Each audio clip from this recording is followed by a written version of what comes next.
Sveiki visi susidomėję Lietuva bei jos ateitimi. Jūsų dėmesiui vienas iš 5 Lietuvos mokslo slėnių. Tai Klaipėda ir joje esantis jūrinis arba Baltijos slėnis. Visi, kas gyvena ar dirba Klaipėdoje, yra susijęs su Baltijos jūra. Klaipėda yra vienintelis Lietuvos uostas, tad jos mokslo ir verslo pajėgos tarnauja miesto ir jūros draugystei. Jūra duoda didžiulės galimybės ekonomikos vystymui ir kiekviena šalis, kuri yra prie jūros, skatina kaip tik tai didesnį tausojantį išteklių naudojimą. Na ir šitoj srity Klaipėda tai yra iš tiesų išskirtinis miestas, nes didžioji dalis miesto ekonomikos yra susiję su verslu. Tai yra Klaipėdos uostas, tai yra jūrų krovos kompanijos, tai yra laivybos linijos, tai yra laivų statybos ir remonto pramonė, tai yra žvejyba ir taip toliau, daugybės sričių čia būtų galima pavardinti. Taigi ir slėnio mokslininkai orientuojasi į tuos poreikius, kurie yra reikalingi jūriniam verslui. Baltijos slėnio tikslas yra integruoti mokslą, verslą bei studijas. Pradėkime nuo pradžių. Mokslas. Aplankykime jūriniam slėniui priklausantį Klaipėdos universitetą.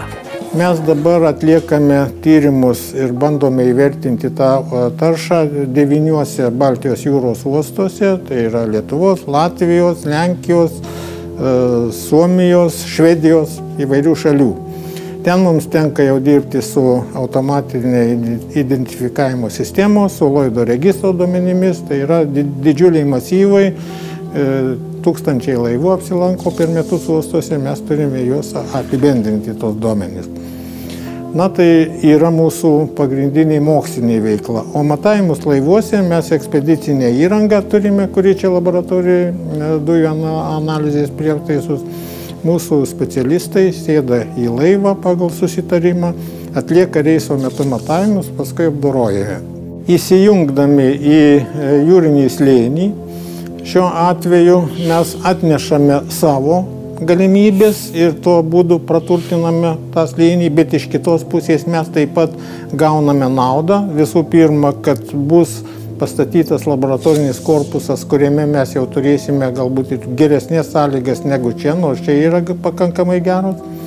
Be to yra finansuojamos įrangos įsigijimas ir mes galėsime įsigyti įrangą, kuri šiuo metu mes negalėtume įpirkti kitų būdų. Iš jūrų ekosistemų laboratorijos persikelsim į kitą mokslo įstaigą. Tai vis dar Klaipėdos universitetas. Tačiau čia tyrinėjama ne dabartis, o praeitis. Lobiai ir paskendę miestai. Baltijos regiono istorijos ir archeologijos instituto archeologai povandenininkai šiuo metu atlieka tyrimus Baltijos jūroje. Turime keletą projektų. Vienas iš jų tai ties Juodkrante žvalgomas povandeninis kraštovaizdis.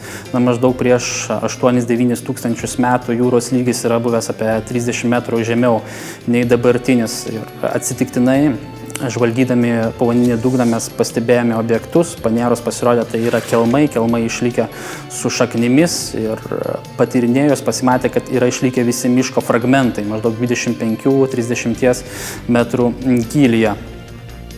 Kitas projektas, kurio užsiimu, tai yra nuskendusių laivų žvalgymai Lietuvos teritorinėse vandenyse. Šiuo metu yra priskaičiuojama maždaug apie 50 nuskendusių laivų.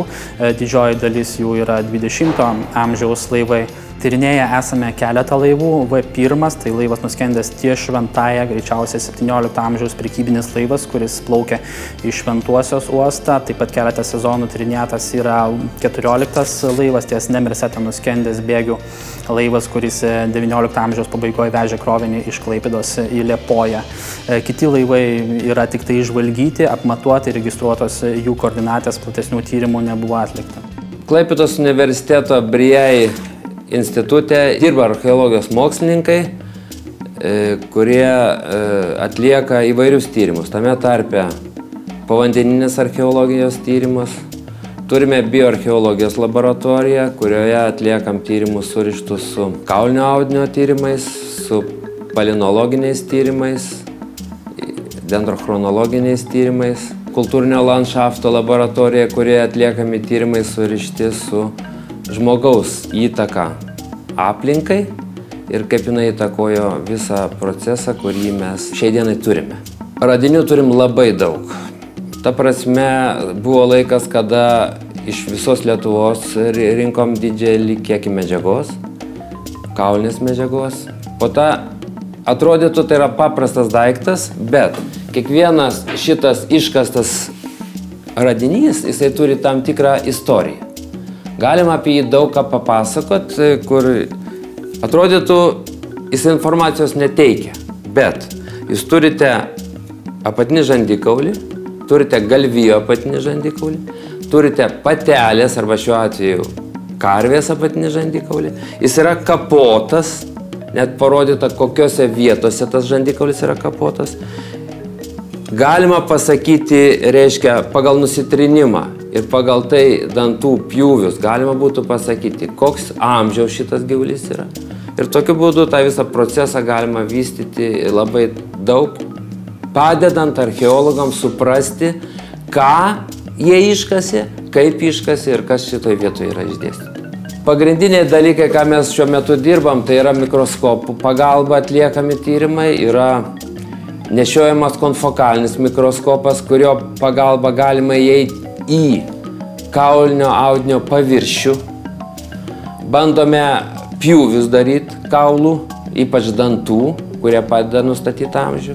Ir taip pat 3D skaneris, kurio pagalba galima bet kokį daiktą nuskanuoti iš visų pusių ir parodyti jį, labai vaizdžiai parodyti. Istorija mus įkvepia, parodydama, kaip toli pažengėme nuo savo protėvių. Archeologija dar ir primena, kad žmonės kartais klysta, o jų laivai kartais skęsta. Tad grįžkime į dabartį, į Klaipėdos universiteto jūrų technikos fakultetą, kuriame mokomasi iš praeities klaidų. Laivų mechanikos katedra eina į Jūreivystės institutą sudėtį nuo 1997 metų, nuo instituto įkūrimo pradžios. Pagrindinė paskirtis ir tikslas mūsų katedros, kaip ir kitos katedros laivybos, yra ruošti vadovaujančios sudėties jūrininkus, inžinierius jūriniam sektoriui, darbui laivuose.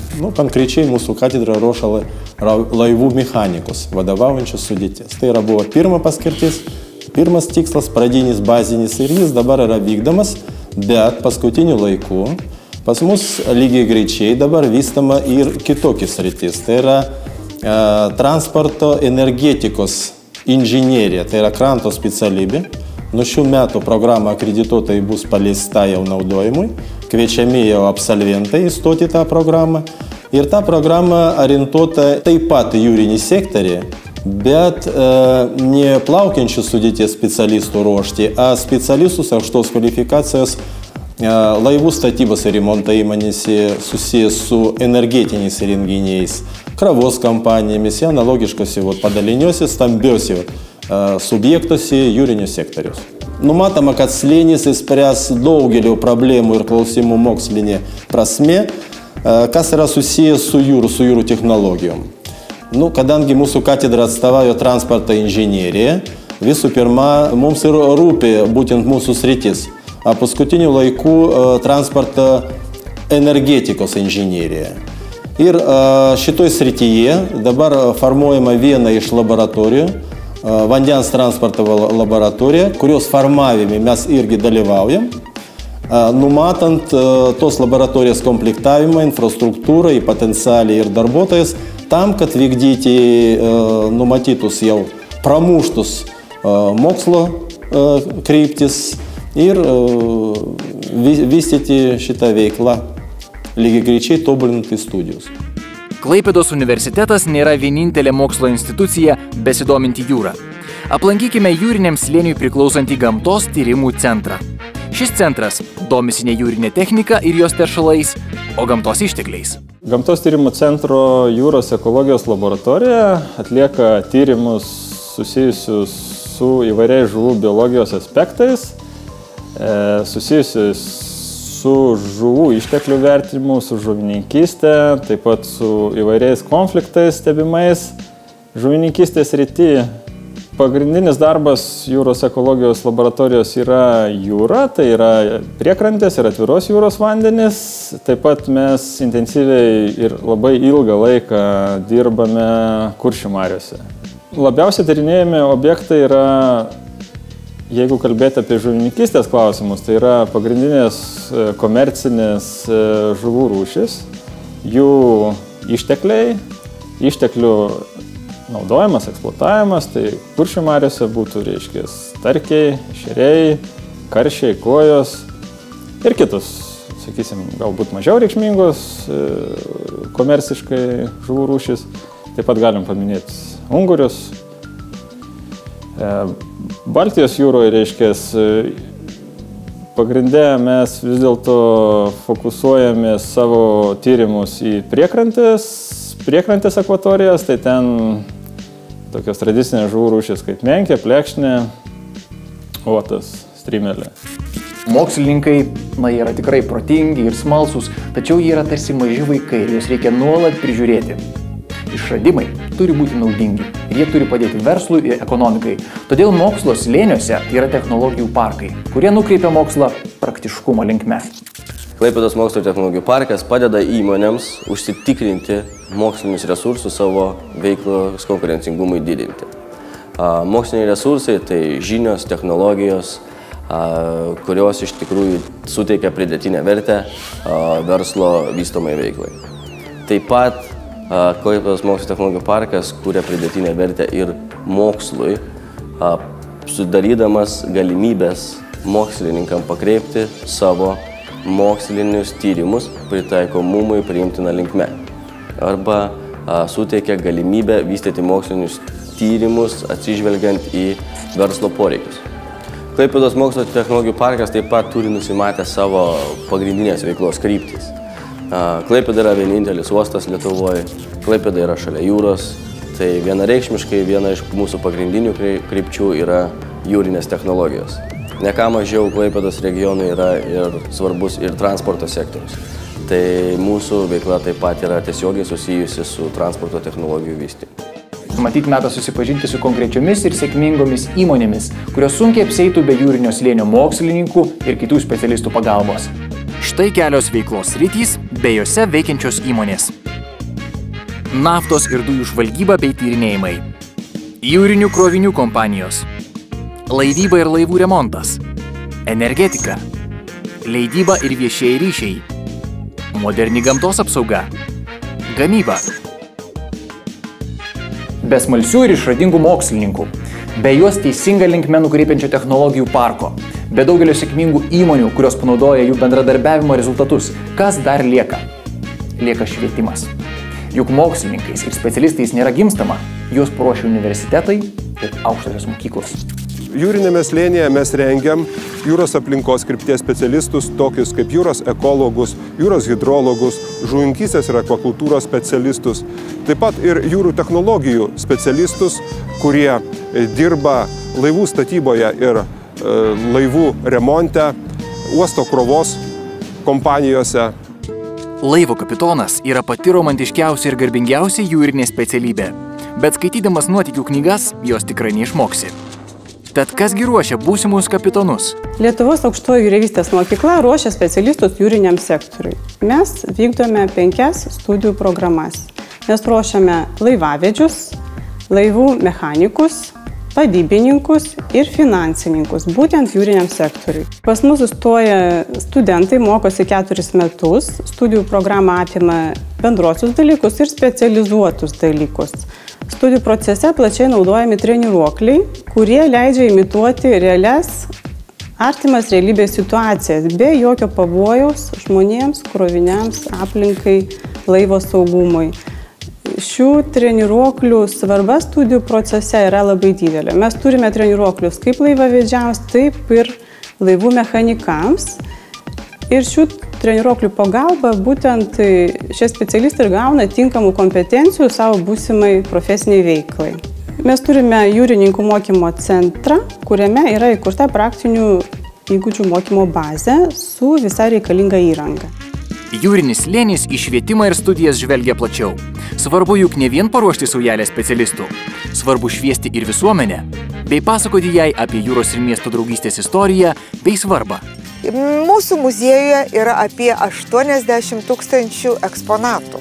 Tarp jų tai žinoma gyvos žuvis, jūrų žinduoliai, preparuoti jūros gyvūnai, didžiulė kriauklių ir koralų kolekcija.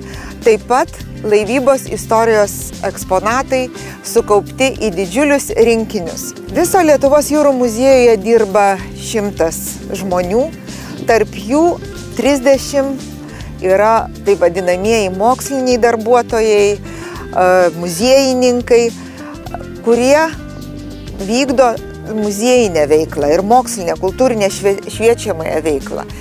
Ir tarp šitų 30 yra ichtiologai, biologai, istorikai, veterinarijos gydytojai, žmonės, kurie betarpiškai prižiūri gyvūnus, mes juos vadiname gyvūnų prižiūrėtojai, muziejininkai.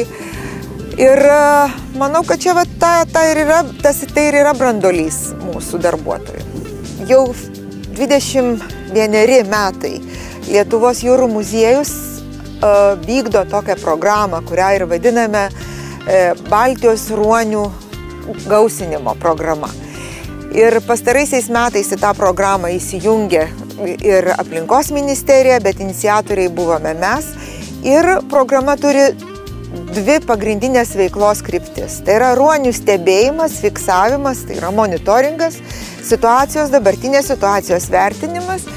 Ir kita dalis tai yra ruoniai, kurie apleisti arba sužeisti, arba naujagimiai, kuriuos paliko motinos ruonės, jų gelbėjimas, jų auginimas ir po to paleidimas į laisvę. Tai va tokiu būdu mes bandom gausinti ruonių populiaciją Baltijos jūroje. Visi 5 Lietuvos mokslo slėniai turi tą patį tikslą. Tačiau Baltijos slėnis turi dar ir savo papildomą unikalią funkciją – saugoti gamtą nuo žmonių. Konkrečiau, 12 mokslininkų žuvininkystės tarnyboje stebi ir skaičiuoja, kiek žuvų sugaunama mariose ar Baltijos jūroje, bei kiek jų ten dar liko. Žuvininkystės tarnyba prie Žemės ūkio ministerijos yra institucija administruojanti žuvininkystės sektorių visoje Lietuvoje. Tai būtų vidaus vandenys, tai būtų Kuršių marios, tai būtų Baltijos jūra, Baltijos jūro priekrantė.